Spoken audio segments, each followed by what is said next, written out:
Very very happy new year दोस्तों। इस साल की तरह हमारा आने वाला साल अच्छा जाए, सबकी जिंदगियों में खुशियाँ आ जाए।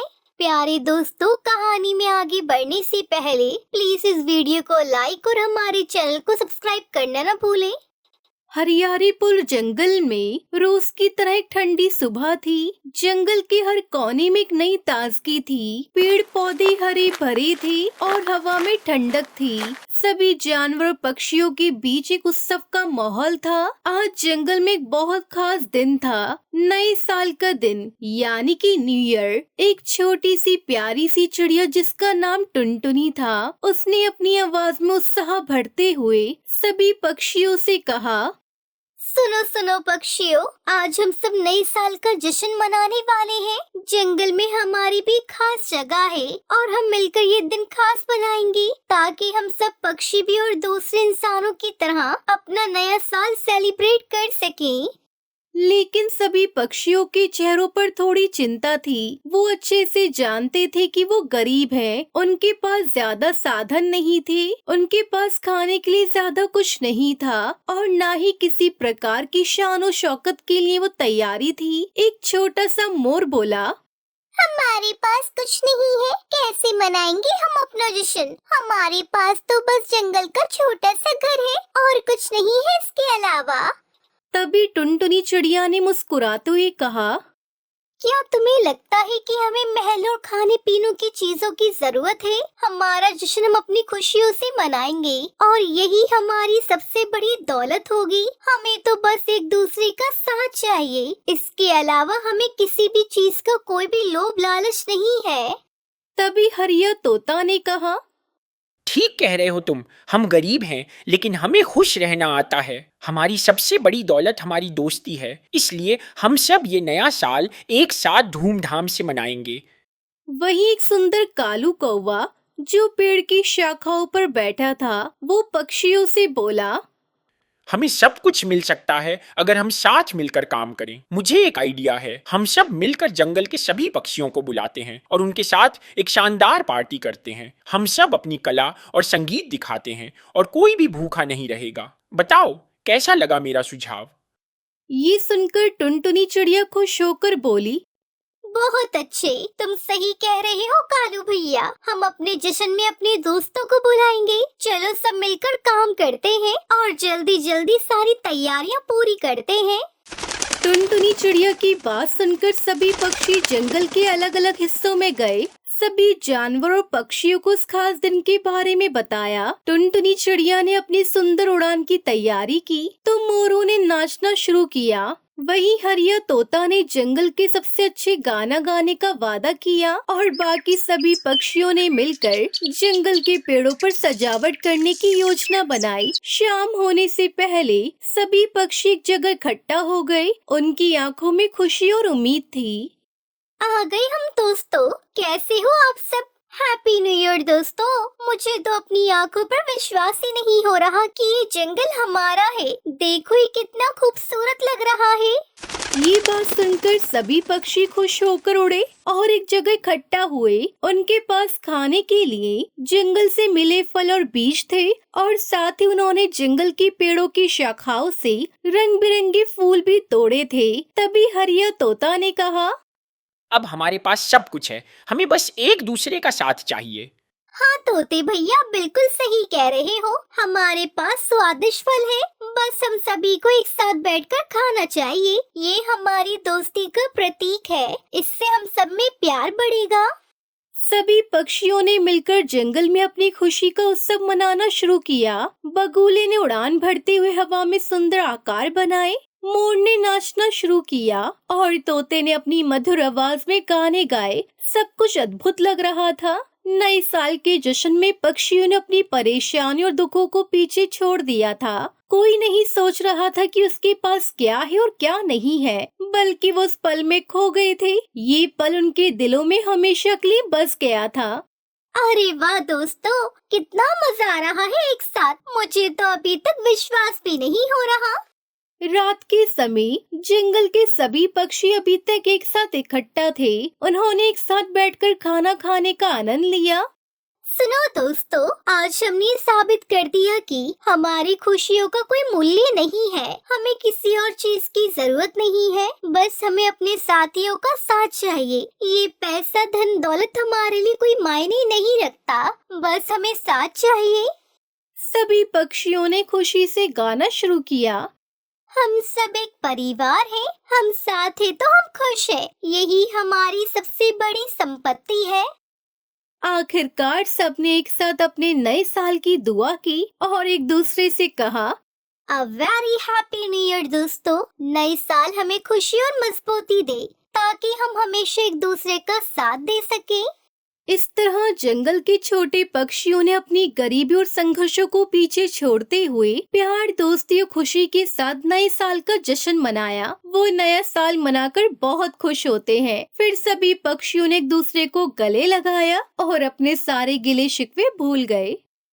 टुनटुनी एक बहुत ही मेहनती चिड़िया थी। वो अपने छोटे भाई गोलू का बहुत ही ख्याल रखती थी और सिलाई करके उसके स्कूल का खर्च उठाती थी। टुनटुनी को तरह तरह के नए कपड़े सिलने का बहुत शौक था।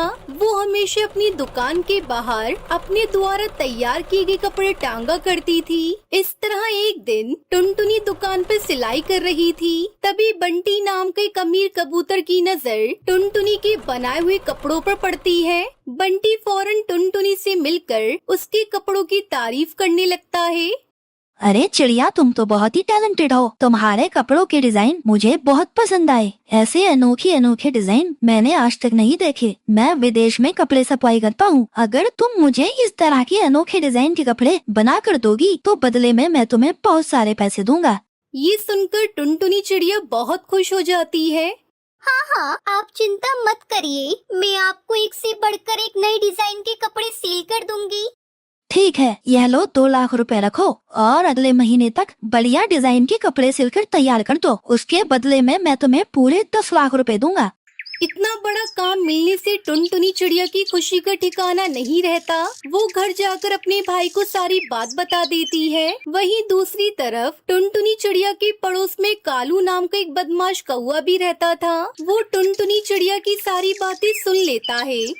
अच्छा, तो अगले महीने इस टुनटुनी चिड़िया को 10 लाख रुपए मिलने वाले हैं। अब तो मुझे टुनटुनी पर नजर रखनी होगी और जैसे ही इसे पैसे मिलेंगे मैं इसके सारे पैसे छीन लूंगा। वहीं दूसरी तरफ दिन रात मेहनत करके टुनटुनी सारे कपड़े सिलकर तैयार कर देती है। उधर देखते ही देखते एक महीना बीत जाता है। फिर बंटी कबूतर टुनटुनी चिड़िया की दुकान पर आकर उसके सारे कपड़े ले लेता है और वादे के अनुसार उसे 10 लाख रुपए दे देता है। फिर शाम को दुकान बंद करने के बाद जब टुनटुनी चिड़िया अपने घर की ओर लौट रही थी, तभी पुल के ऊपर कालू कौवा उसका रास्ता रोक लेता है। उस बदमाश कालू के हाथ में एक बड़ा सा चाकू था। ये देखकर टुनटुनी चिड़िया घबरा जाती है। अरे ये सब क्या है कालू, तुम यहाँ पर क्या कर रहे हो और तुम चाकू लेकर मेरे सामने क्यों खड़े हो? हटो मेरे रास्ते से। क्योंकि टुनटुनी चिड़िया, मैं तुझे जान से मारकर तेरे सारे पैसे हासिल करना चाहता हूँ। समझी तू? अब चुपचाप से सारे पैसे मुझे दे दे।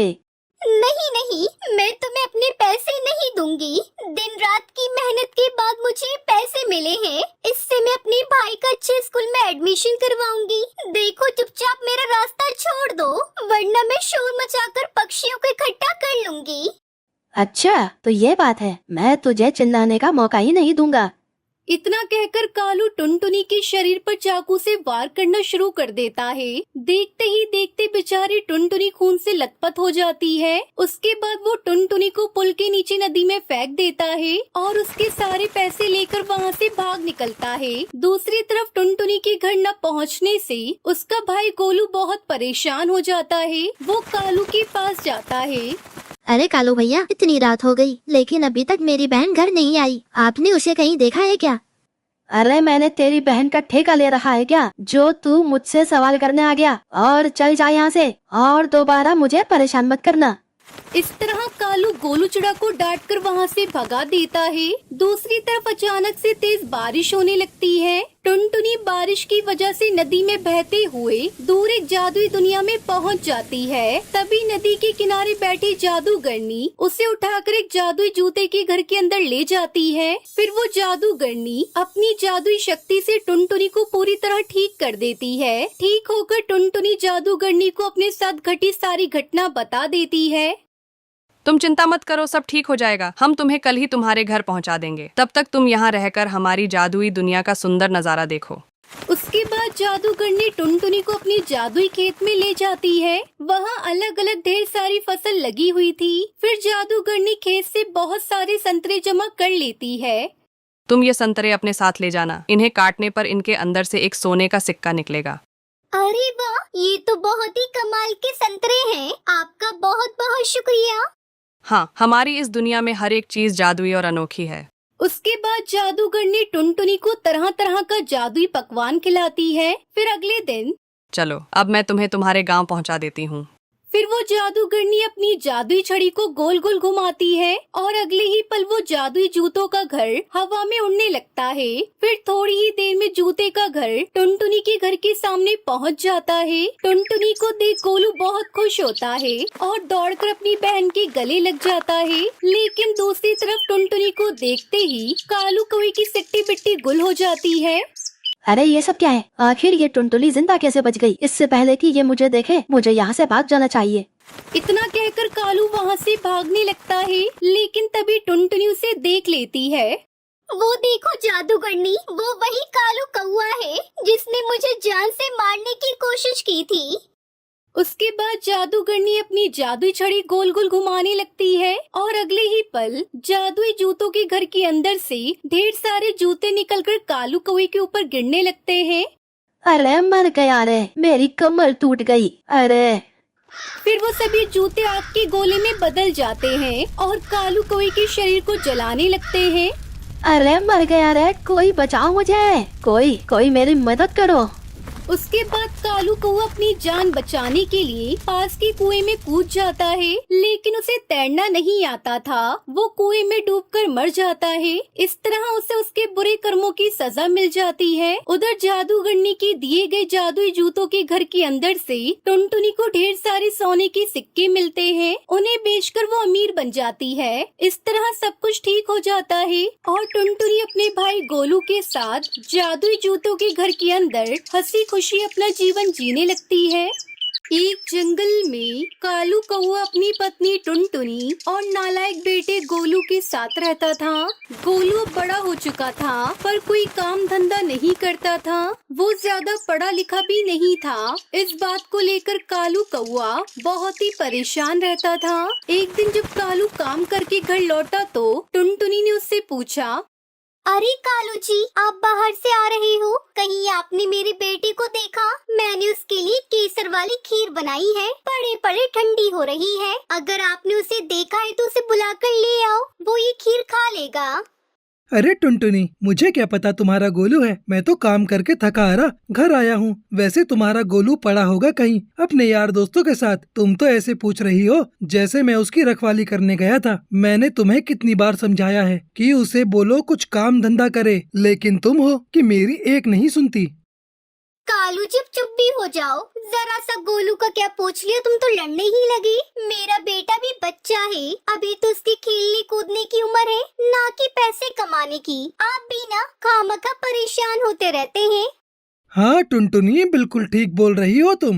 अभी वो बच्चा ही तो है। बबली कबूतरी के बेटे बंटी को देखो, वो भी तो तुम्हारे गोलू के उम्र का ही है। वो तो कई सालों से कमा रहा है। बस एक तुम्हारा निकम्मा बेटा है जो अभी भी अपने बाप के टुकड़ों पर पल रहा है। मैं कह रहा हूँ तुमसे, उसे समझा दो, वरना मुझसे बुरा कोई नहीं होगा।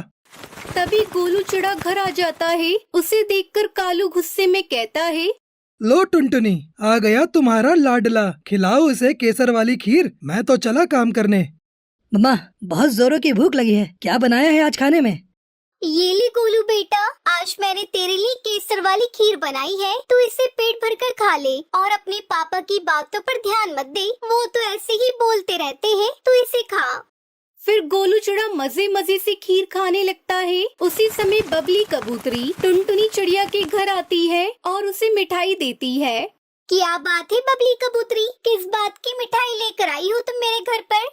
अरे टुनटुनी बहन, मेरे बंटी की शादी तय हुई है। मेरी बहू बहुत ही पढ़ी लिखी और बैंक में नौकरी पर लगी हुई है। उसी खुशी में पूरे जंगल में मिठाई बांट रही हूँ मैं। लो तुम भी मुंह मीठा करो।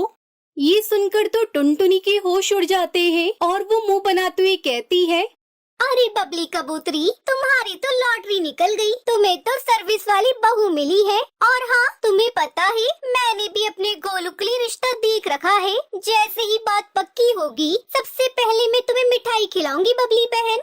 अरे ये तो बहुत अच्छी बात है टुनटुनी बहन। बच्चों की शादी माँ बाप की जिंदगी में हो जाए, इससे बढ़कर क्या हो सकता है। अच्छा मैं चलती हूँ, मुझे और भी जगह मिठाई देनी है।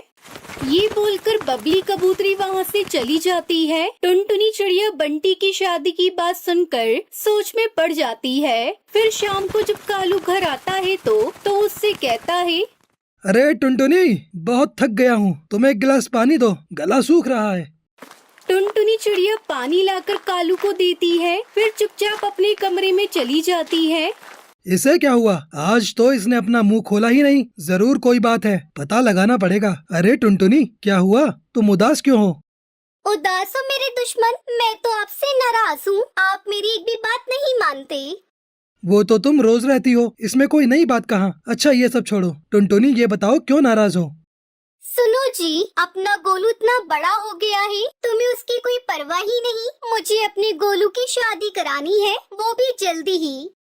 तो ये बात है टुनटुनी, कौन देगा अपनी बेटी तुम्हारे निकम्मे बेटे को? चलो फिर भी देखता हूँ। कल सुबह अपने चाचा जी के पास जाऊंगा। बहुत पक्षियों की शादी चाचा जी ने करवाई है, अपने बेटे गोलू की शादी भी करवा देंगे। अच्छा कालू जी, मैं भी चलूंगी तुम्हारे साथ। मैं अपनी बेटी की बहू जांच परख कर लाऊंगी। फिर अगले दिन टुनटुनी चिड़िया और कालू कौआ अपने चाचा जी कड़कनाथ सेठ के पास जाते हैं और गोलू के रिश्ते के लिए कहते हैं, कालू बेटा, 2-3 रिश्ते मेरी नजर में है। एक रिश्ता तो पास में ही है, चलो मैं अभी लेकर चलता हूँ तुम्हें। फिर कड़कनाथ सेठ टुनटुनी और कालू को चिड़िया दिखाने के लिए लेकर जाता है। फिर टुनटुनी चिड़िया को देखकर उससे पूछती है, अरे बेटी, कितनी पढ़ी लिखी हो तुम? आंटी, मैंने 5वीं तक पढ़ाई की है। 5वीं तक? इससे अच्छा तो तुम पढ़ती ही नहीं बेटा। वो भी तुमने क्यों करी? हाँ आंटी, वो ही तो है। मैं तो पढ़ना ही नहीं चाहती थी, पर पिताजी ने मार मार कर मुझे 5वीं तक पढ़ाया। फिर पिताजी मर गए और मेरी पढ़ाई से छुट्टी हो गई। उसकी ऐसी बातें सुनकर तो टुनटुनी घबरा जाती है। चलिए चाचा जी, यहाँ से चलिए। मुझे ऐसी चिड़िया से अपने गोलू की शादी नहीं करवानी। मुझे तो पढ़ी लिखी सर्विस वाली बहू चाहिए। हाँ नहीं तो जैसे बबली के बेटे बंटी की आ रही है। ये सुनकर चाचा कड़कनाथ सेठ कालू से कहता है, अरे बेटा कालू, मैं तुम्हारे बेटे की शादी नहीं करवा सकता। मुझे माफ कर दो, तुम्हारा बेटा तो कुछ करता ही नहीं है और तुम्हारी पत्नी को सर्विस वाली बहू चाहिए। क्या बात है, बेटा भी तो सर्विस वाला होना चाहिए ना। ये सुनकर कालू शर्मिंदगी महसूस करता है और टुनटुनी को लेकर अपने घर के लिए निकल जाता है। रास्ते में नदी किनारे बैठा गोलू अपनी आवारा दोस्तों के साथ मस्ती कर रहा था। देख लो टुनटुनी, आंखें खोल कर देख लो, क्या कर रहा है ये तुम्हारा लाडला बेटा। तुम तो ऐसे ही बोलते रहते हो जी। मेरा बेटा भी मौज मस्ती नहीं करेगा तो क्या बुढ़ापे में करेगा? समय बीतने लगा। टुनटुनी को गोलू के लिए कोई भी रिश्ता पसंद नहीं आता। वो हर रिश्ते को मना कर देती। अब गोलू के बाल भी सफेद होने शुरू हो गए। ये देखकर टुनटुनी बहुत परेशान होने लगी। टुनटुनी, देख लिया ना तुम्हारी छानबीन का नतीजा। जब गोलू की उम्र थी तब तो तुमने कई सुंदर सुंदर चिड़ियाओं को ठुकरा दिया। अब नतीजा तुम्हारे सामने है। हाय, अब क्या होगा मेरे गोलू का? बबली बहन के बेटे बंटी कबूतर की शादी को तो 5 साल हो गए हैं और मेरा गोलू अभी तक कुंवारा बैठा है। टुनटुनी ऐसे आंसू बहा रही थी। उसे अपने ऊपर पछतावा हो रहा था। उसने सर्विस वाली बहू के चक्कर में अपनी बेटी की शादी भी न होने दी। कालू जी, तुम एक बार फिर से चाचा जी से कहो ना, कैसी भी चिड़िया हो, काली हो, बिना पढ़ी लिखी हो, सब चलेगी मुझे। बस मेरे बेटे का घर बसा दो। फिर कुछ दिनों बाद कड़कनाथ सेठ एक काली चिड़िया का रिश्ता गोलू के लिए लेकर आता है। अब टुनटुनी चिड़िया बिना कमी निकाले उसकी शादी अपने बेटे गोलू से करवा देती है और खुशी खुशी रहने लगती है। दोस्तों, इस कहानी से हमें यही सीख मिलती है कि जितनी चादर उतने ही पैर पसारने चाहिए। अगर आपको ये कहानी पसंद आई हो तो इस वीडियो को लाइक और इस चैनल को सब्सक्राइब करना ना भूलें।